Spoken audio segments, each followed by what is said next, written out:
The room was silent, except for the faint hum of the overhead lights. The Galactic Council chamber, located on the orbital station Nexus 7, was a vast circular room filled with representatives from dozens of alien species.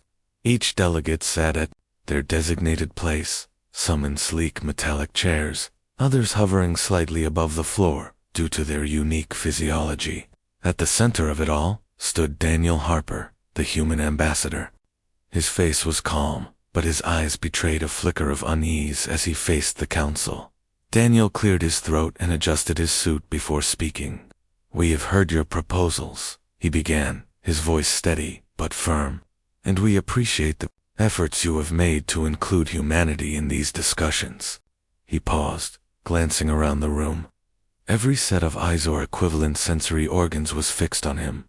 "However, Earth will not accept conditions that compromise our sovereignty or limit our ability to provide for our people." A ripple of murmurs spread through the chamber. Some delegates leaned forward, their expressions curious or skeptical. Others shifted uncomfortably, clearly unprepared for such a direct rejection. Rachel Monroe, Daniel's aide, sat nearby, her hands clasped tightly in her lap. She watched him intently, her heart pounding.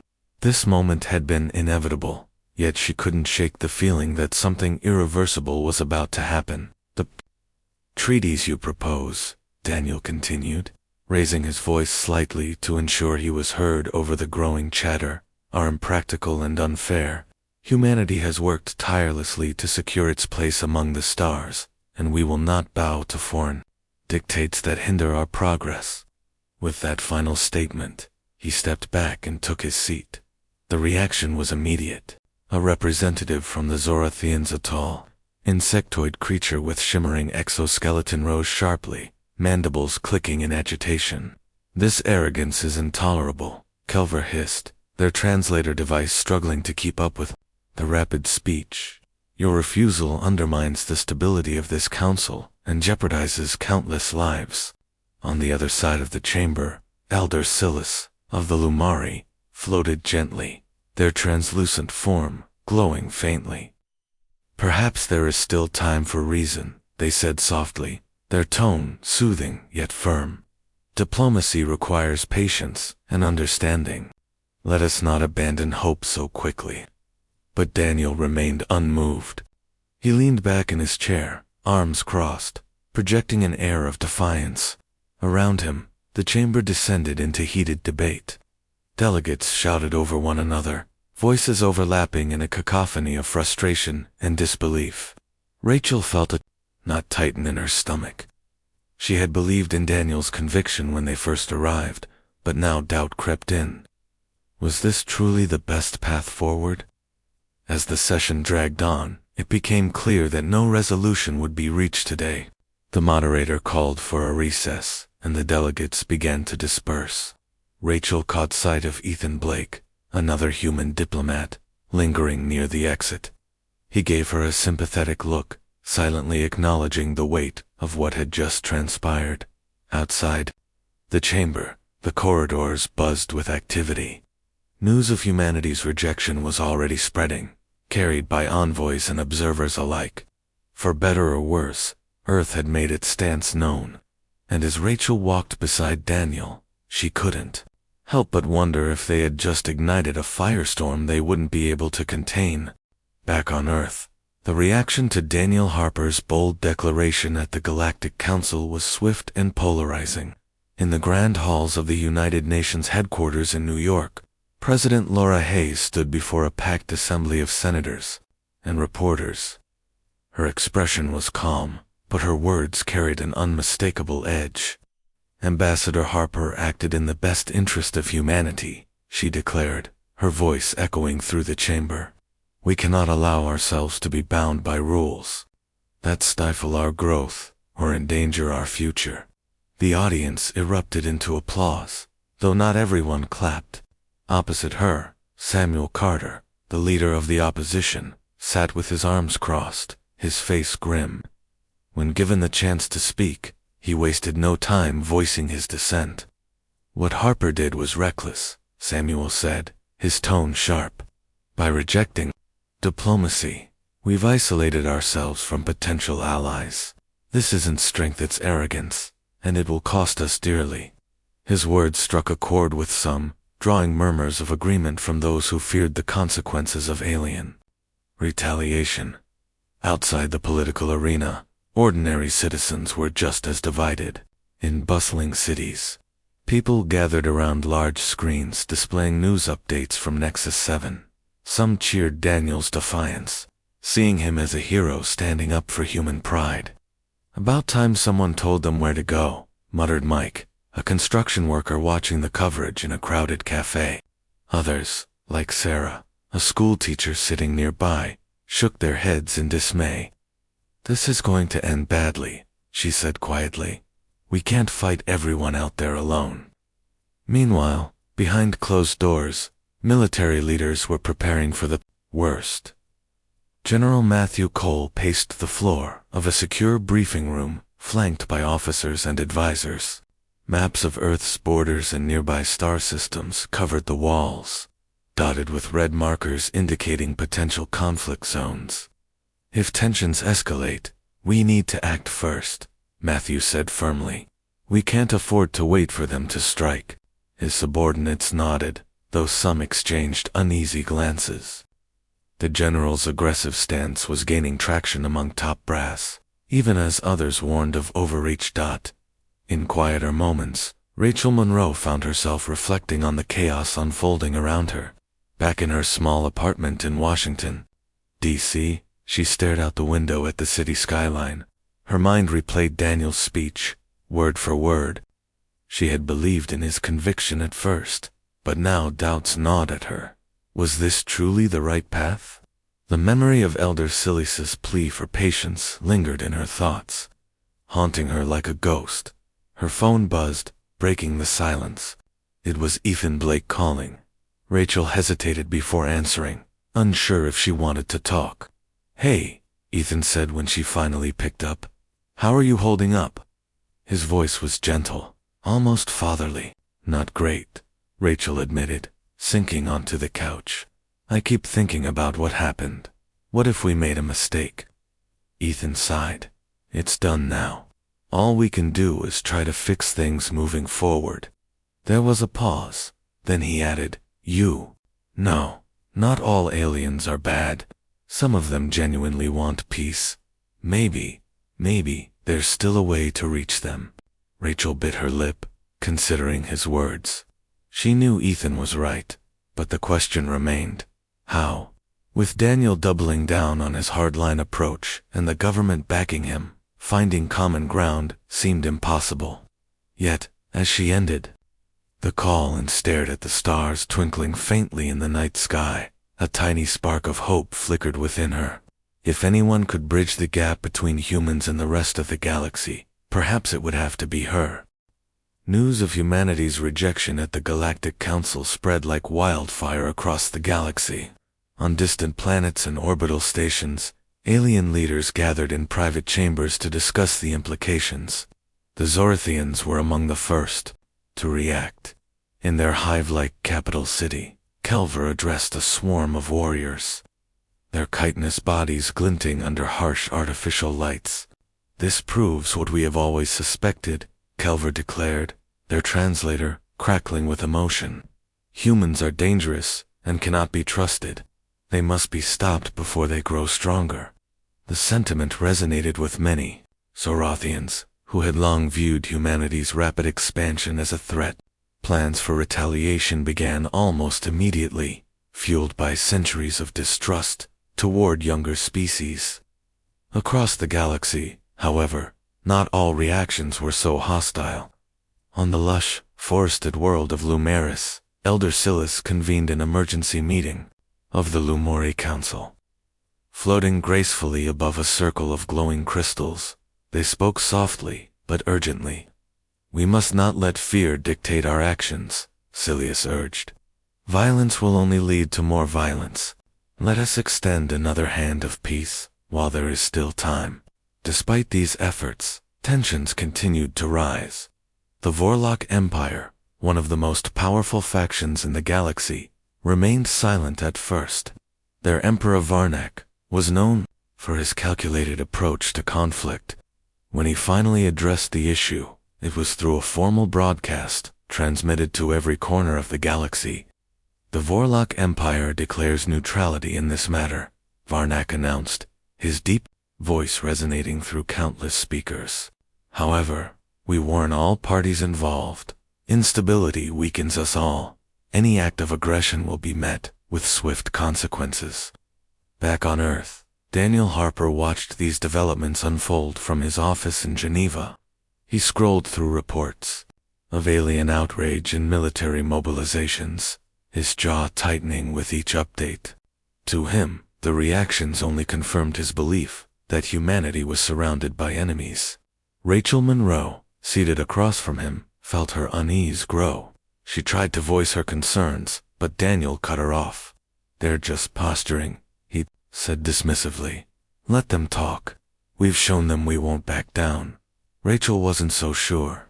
Later that evening, she met Ethan Blake at a quiet cafe near the United Nations building. Over cups of steaming coffee, they discussed the growing rift between humans and other species. "It's getting worse," Rachel said, her voice low. "Every day, more aliens see us as a threat. What happens when they decide to act?" Ethan leaned forward, his expression serious. "That's why we need to find ally species willing to listen. Not everyone hates us, Rachel. Some might still want peace if we give them a reason to trust us." His words lingered in her mind as she walked home later that night. The streets were alive with protests, both for and against Daniel's decision. Signs reading "Protect Humanity" clashed with others demanding diplomacy. Amidst the noise, Rachel spotted a child holding a sign that simply said, "Why fight?" It struck her deeply. Why were they fighting? Was survival truly worth the cost of isolation? As she reached her apartment, Rachel paused to look up at the stars. Somewhere out there, billions of lives were being affected by humanity's choices. For the first time, she allowed herself to imagine reaching out not as a diplomat bound by orders, but as someone seeking understanding, perhaps. Ethan was right. Perhaps there was still hope, no matter how faint. Rachel Monroe couldn't sleep. The weight of the galaxy seemed to press down on her as she lay in bed, staring at the ceiling. Her mind kept replaying the events of the past few days, the heated debates, the angry reactions from alien leaders, and Daniel Harper's unwavering defiance. She had always believed in humanity's strength, but now she wondered if they were heading toward or disaster. Was standing firm really worth risking everything? The next morning, Rachel arrived early at the embassy. She sat at her desk, sifting through stacks of reports and diplomatic messages. Most were complaints or warnings from alien delegates, their frustration evident even through formal language. As she read, a particular message caught her eye. It was from Elder Silas of the Lumari, addressed directly to her. The note was brief, but heartfelt. Asterisk, "If there is still hope for peace, we must act quickly. Meet me on Nexus 7. Asterisk. Rachel stared at the screen, her heart racing. This was risky. Talking to an alien leader without approval could be seen as betrayal, but something inside her urged her to take the chance. She glanced around the room to make sure no one was watching, then typed a reply. Asterisk. "I'll come alone. Tell no one."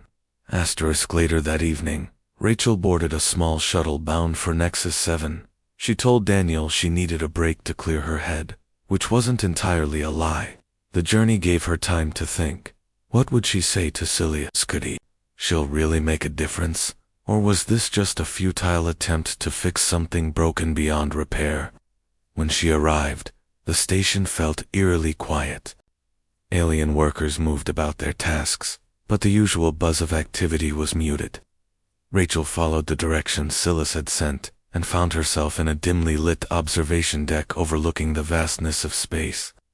The Elder floated gracefully into view, their translucent form glowing faintly against the backdrop of stars. "You came," Silas said softly, their voice calm and reassuring. "I wasn't sure you would." I'm not sure why I did, Rachel admitted, folding her arms tightly across her chest.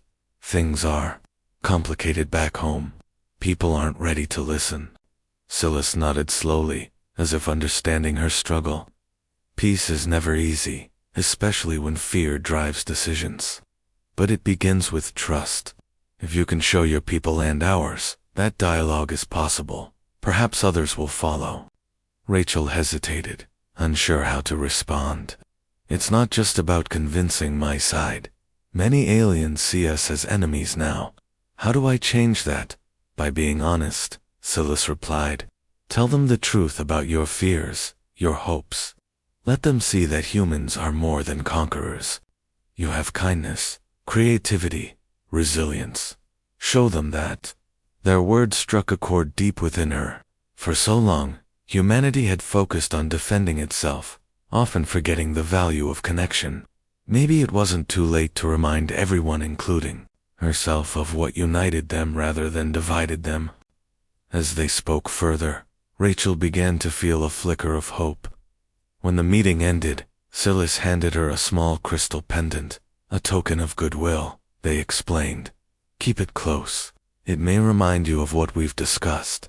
Back on Earth, Rachel tucked the pendant into her pocket and returned to her duties. She didn't tell anyone about the meeting, not even Ethan. But as she went about her work, she noticed subtle changes in herself. She listened more carefully to opposing viewpoints, asked tougher questions, and searched for solutions instead of excuses. It wasn't much, but it was a start, and for the first time in weeks, Rachel allowed herself to believe that maybe peace wasn't completely out of reach. Tensions between humanity and the galaxy's other species continued to escalate. On the edge of human-controlled space, a small mining colony on Proxima Centauri 4 became the flashpoint for conflict.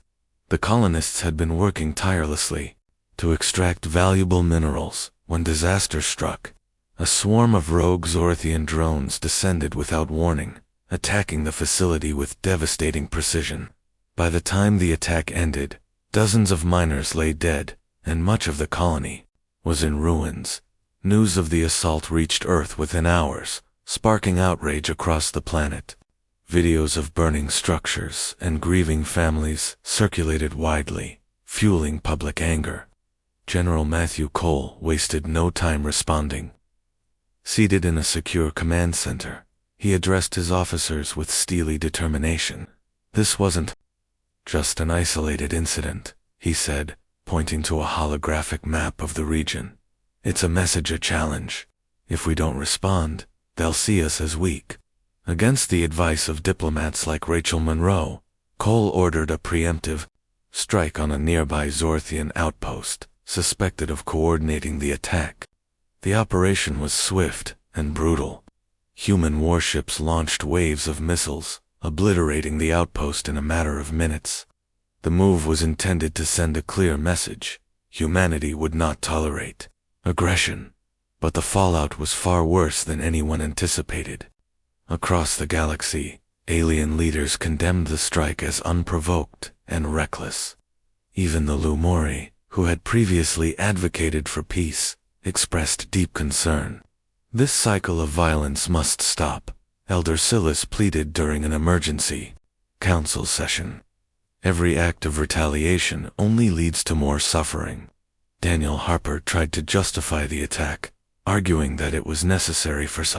We struck back because we had no choice, he told reporters gathered outside the United Nations building. Our people deserve protection, and we will do whatever it takes to ensure their safety. His words resonated with many humans, but further alienated Earth from its potential allies. Rachel watched the growing chaos unfold with mounting dread. She met Ethan Blake in a quiet park near her apartment, seeking solace in his calm demeanor. "What do we do now?" she asked, her voice trembling. "Every decision we make seems to push us closer to war." Ethan sighed, running a hand through his graying hair. "The harder we fight, the more enemies we create. But backing down isn't an option, either. It's a lose-lose situation."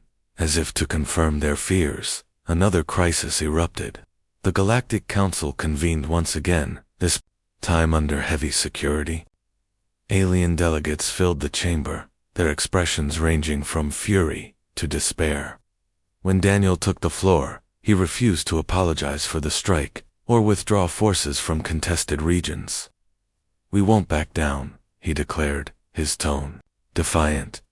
"If others choose to side with aggressors, then so be it." His refusal shattered any remaining hope for negotiation. The council dissolved into shouting matches, with Kelver of the Zorthians calling for immediate sanctions against Earth. Elder Silius attempted to mediate, but their pleas fell on deaf ears. By the end of the session, the council had collapsed entirely, leaving humanity more isolated than ever. That night, Rachel returned home feeling hollow. The weight of failure pressed down on her chest as she stared at the crystal pendant Silas had given her.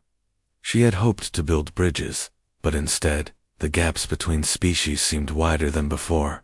War felt inevitable now, and she wondered, how many lives would be lost before cooler heads prevailed if they ever did? For the first time, Rachel questioned whether diplomacy could truly work in a galaxy so divided.